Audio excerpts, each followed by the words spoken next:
All right, folks. Edgar Allan Poe. On to the next session here. Let's see. So again, these were the target variables. I'm on to C and D here. Again, these are related to his... C is his mental and psychological state at the time that he was found. D is his health during that time frame. So again, the main reason, or the main thing about the target that Dustin set up was about his death.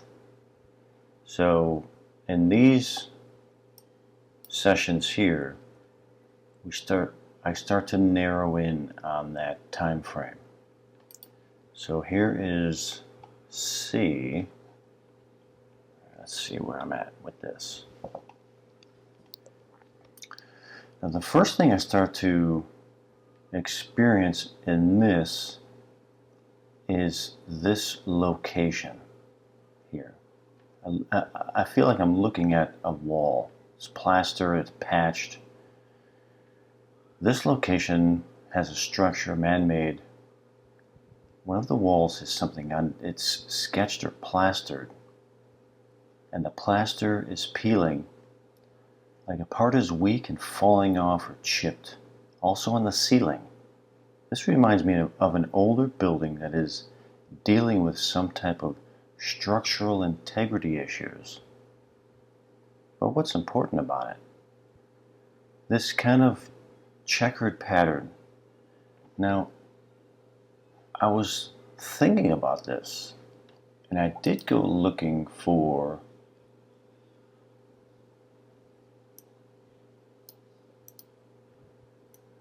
his home, and I found this video. This guy is in Edgar Allan Poe's house, one of the houses they lived in. And I'm telling you, as I'm going through this video, this guy's going through his house, and I'm like, that's pretty much what I was getting on this. Hang on a second, let's find out. I mean, it's like, obviously it's old. Paint's all fallen. I mean, it is in decay. Like that, you know. That reminds me exactly of what I was perceiving here. So I'm here. I'm at his house, you know. And there's something around there, kind of like a basket. Feels old. It doesn't feel current. Something plastered on this wall. A significant or recognizable element at the location in question. This plaster element feels like a repair job, fixing a hole, a patch, mud or concrete work. The walls feel heavy and solid. The place has an old feel. The plaster and weavings are reminding me of a Native American scene. Adobe colors that are chipping and peeling. The location feels like it is brittled and fragile. And that is definitely how I feel about looking at them going through this guy's house.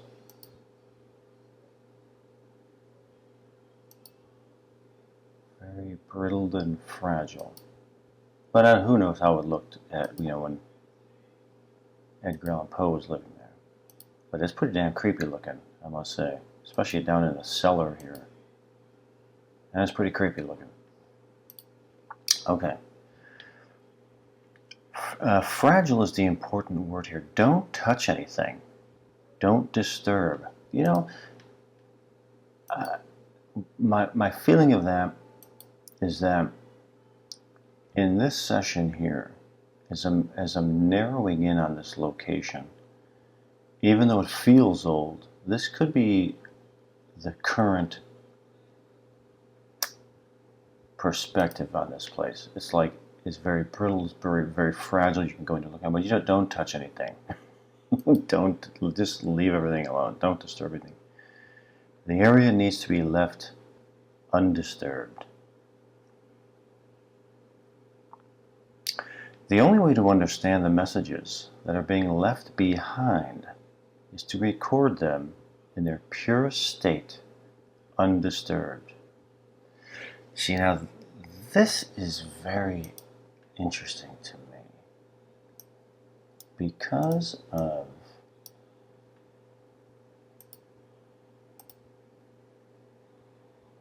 his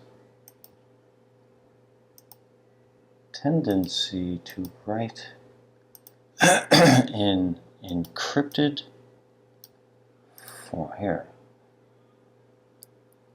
In his cryptography, are there hidden messages in Eureka, which is his one poem that I referenced in the previous session? He was a cryptographer. He liked to write things in these ways that were very cryptic.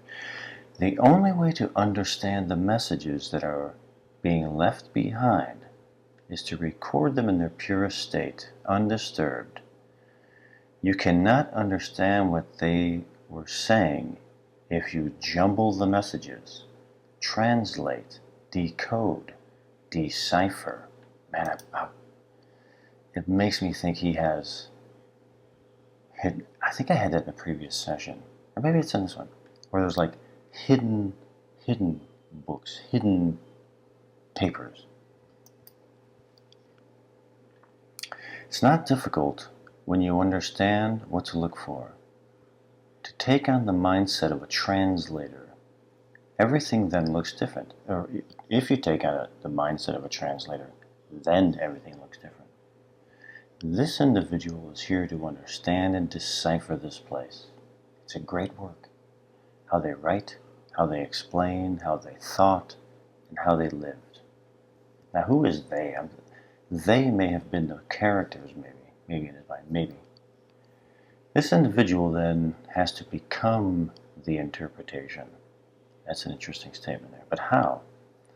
I can see this person sitting in the environment with these works, transporting themselves back into this environment and that time. I understand you. Also, I have deep respect for you. This would be thought. This would be said.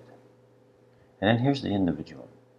This person is old and fragile. They're close to death, but willing to communicate. But communicate what, though, I wonder? Customs and ways of their culture and missions. But what missions? I pondered. Their travels and conquests. A mission is a destination, an exploration. To explorers, I understand you. Meaning that that's what this guy was saying. To the explorers, I understand you. I am like you. I write, I explore. But write what, though, I wonder? Some symbols, like these, like this here, Poe the cryptographer.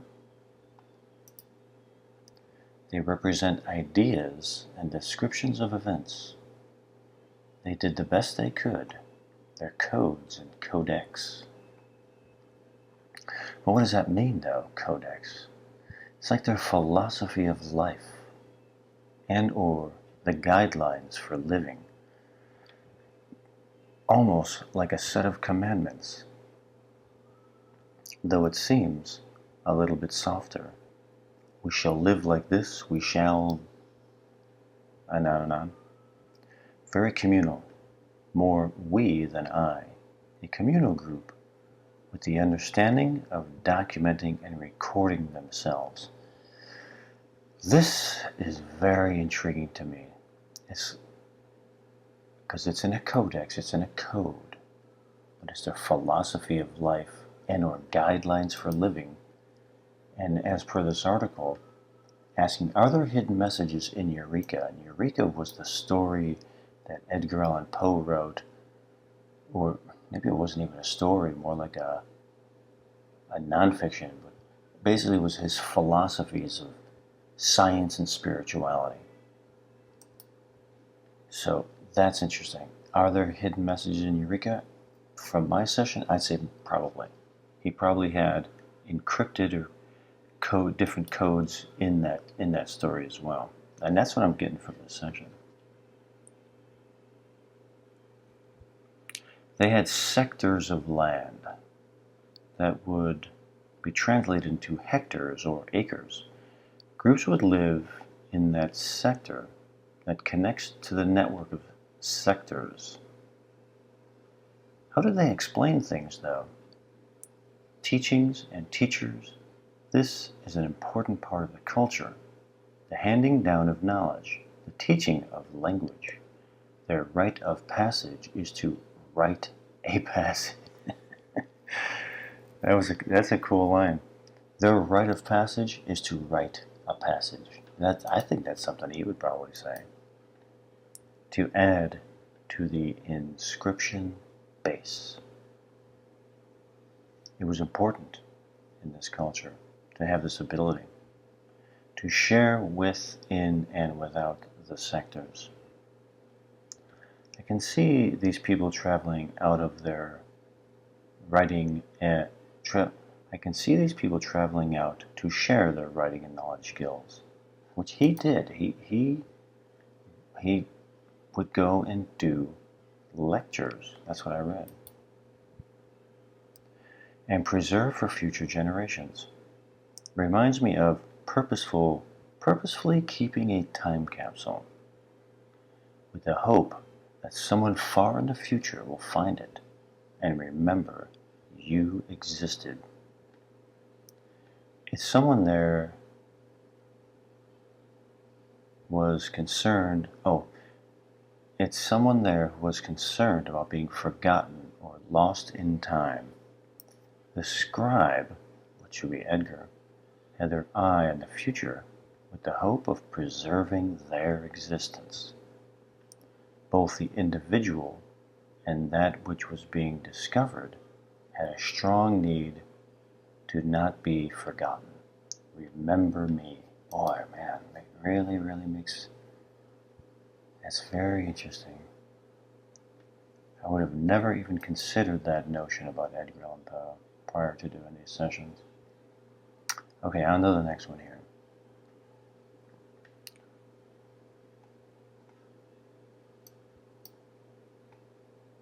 Okay, this is where I end up here. There's a tall structure. There's a light on the top. From this perspective, I am sensing a beaming, flashing light coming from a building. It reminds me of a lighthouse, turning and or flashing brightly.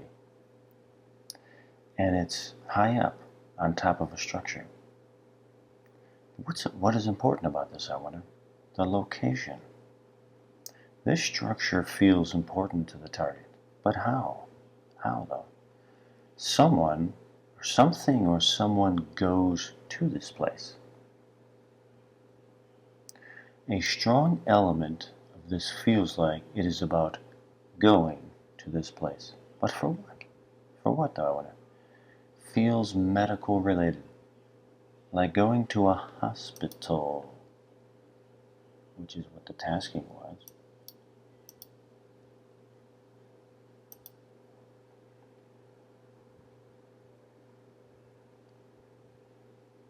His health state on that date, the date that he got put to the hospital. Feels medical related, like going to a hospital. The flashing light is like an emergency or a warning light, like someone being brought to this place for or needing help. Now, he went to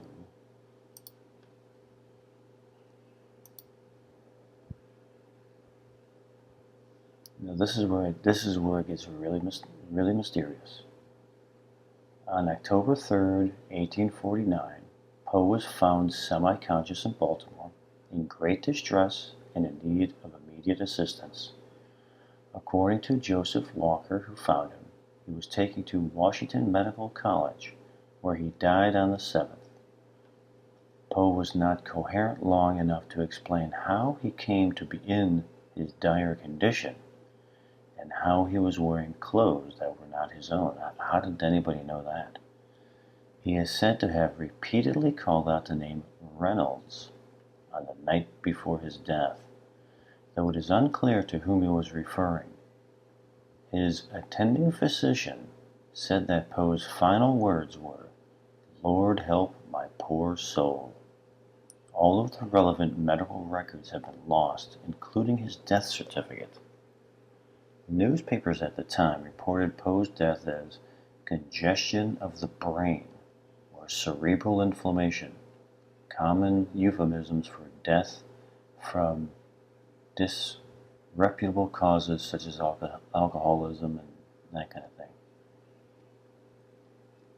So that is here. One theory dating from 1872 suggests that Poe's death resulted from cooping, a form of election fraud in which citizens were forced to vote for a particular candidate, sometimes leading to violence and even murder. Oh man. Holy crap. All right, let's get back to it. Okay, so he's in distress, and here I am with the distress here. All right. Like someone being brought to this place for or needing help. There's two people here, one helping the other, giving assistance. It's exactly what it is. Immediate assistance by Joseph Walker. So there they are. I'm right here with these two. Even like a wheelchair, pushing this person along. Both individuals seem important, the one helping the other and the one being helped. What does this all mean, though, I wonder? This is a period in someone's life in which they are in need of assistance. They may even be, this may even be the place one of them dies, and they did. So here we are. There's a person in a bed or a cot. They seem to be at end of life. Does something important happen here, I wonder? I get the feeling this person dies alone. Forgotten? Question mark. Are they forgotten? To live a full life, then die alone. What's important at this moment, though, I wonder? The records of this person's life, the documentation of this person's experiences or his writings. What else, though? Did it get recorded? Did it get documented? It's the recorded history that matters. This individual would say, how I died does not matter. Did I document everything that needed to be documented? I can imagine he would be saying something along those lines. Did I write enough books, or write enough stories, or write enough? From this perspective, I can see a person who saw things as events to witness and record. This job is more important than anything else, including his own life. A documentarian, recorder, historian, seeing his own life as a short span of time in which many events take place. History constantly recording itself, and seeing oneself as a bona fide recorder of historical events. That is most important. That would be the deathbed confession. Deathbed confession? What is it, I wonder? The testimony, last rites. This person is mumbling, delirious, like they suffer from fever. An illness takes over. A fever. He's mumbling. It's exactly what the doctor said here. This thing. He was mumbling. Illness takes over. It's fever. But what does this even mean, I wonder? This individual is stricken with an illness, and what seems like an infection. But how, I wonder? This person may have died from poisoning. This person may have died from poisoning. Then I have to ask, did someone try to kill this person? Directly or indirectly, like eating something that is or turns poisonous in the body, like a mushroom or other mold or substance, though there may also be a wound that is infected and adds to the strain on the body, like a cut or stab that goes with little treatment. Ultimately, it's a body breakdown with little in the way of relief. There is also the sense that this person was at or near some type of uprising or conflict, may have suffered at the hands of militants just from being at or near the conflict area, a type of victim of circumstance or wrong place, wrong time. Which brings me back to this. One theory dating back to 1872 suggests that Poe's death resulted from cooping, a form of electoral fraud in which citizens were forced to vote for a particular candidate, sometimes leading to violence and even murder.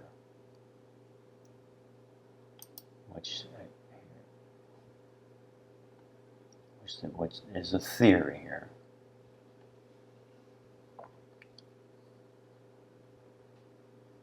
Let me read this. Cooping was a form of electoral fraud, often cited in relation to the death of Edgar Allan Poe in 1849, by which citizens were kidnapped off the street, forced to vote, often several times over for an election candidate. According to several of Poe's biographers, so-called cooping gangs or election gangs working for a political candidate would hold random victims in a room, like a coop, and ply them with alcohol or give them face beatings to get them to comply. Often their clothing would be changed to fool voting officials and vote multiple times. Or they could be given a disguise, fake wigs and stuff. Whoa, man. Other 19th century accounts do not relate to voter fraud, but instead describe press gangs using cooping to pressure recruits, blah, blah, blah, blah. Wow. That's amazing. That's amazing. That makes a lot of sense for this session. Wrong place, wrong time. A victim of circumstance here. There's also the sense that this person was at or near some type of uprising or conflict, may have suffered at the hands of militants just for being at or near the conflict area. Type of victim of circumstance. That's, man, I had no idea that, I had no idea how Edgar Allan Poe died. But for this session,